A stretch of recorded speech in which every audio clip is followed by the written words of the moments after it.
J'ai dit j'ai besoin d'air, couper mon fun et me barrer tout l'été. Pour moi je veux voir les visages briller et voir mes potos kiffer. Un mix bien parti 2014, sorti en été, début d'été. Donc après quelques mois, quel est le bilan que tu tires justement? Quelles sont tes premières impressions? J'ai eu des bons retours, de très très bons retours, surtout avec le titre Déconnecté. Et pour un premier projet en officiel, franchement, ça sort très très bien. Donc voilà, je suis content. Très très content. Donc toi, Kanye, on voit la besoin d'un risque plus léger, tu sors un peu de ton univers. Comment as-tu vécu cette expérience?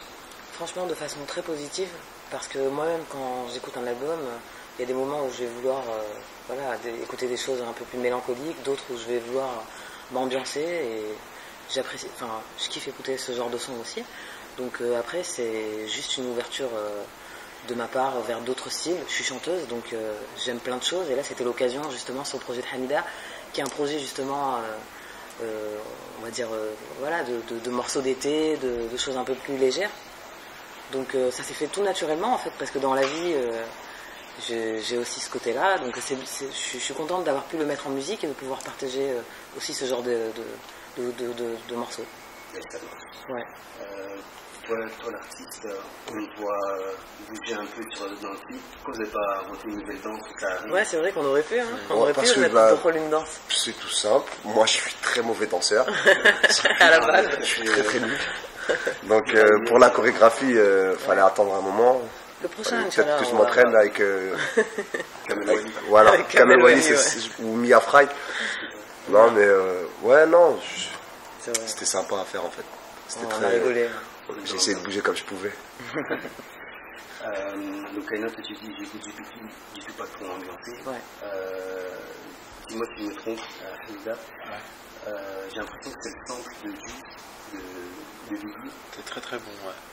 C'est même pas le. Déjà, c'est même pas le. C'est Juicy Fruit de M2 May. M2 May, les années 80. C'est la source. Moi non plus, j'étais pas encore né, mais je savais que c'était ce son-là.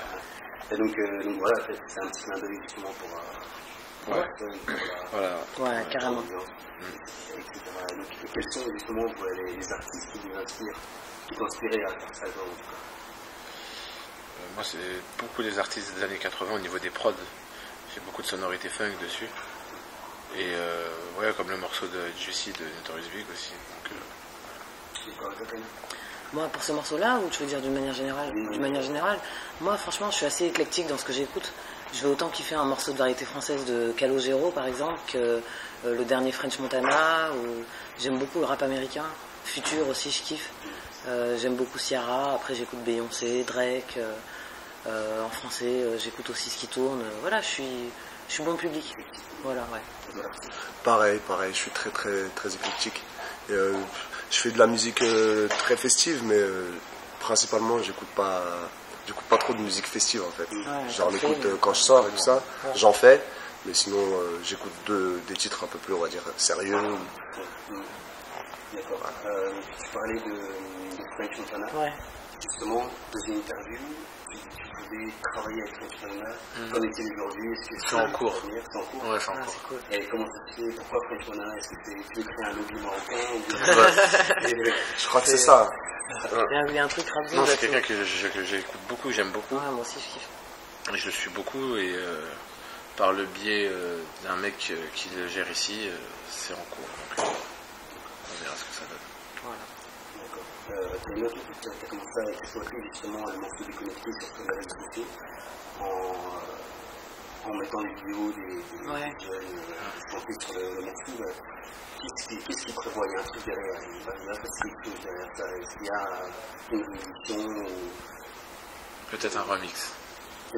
Un remix. Ouais, Peut-être un remix. D'accord.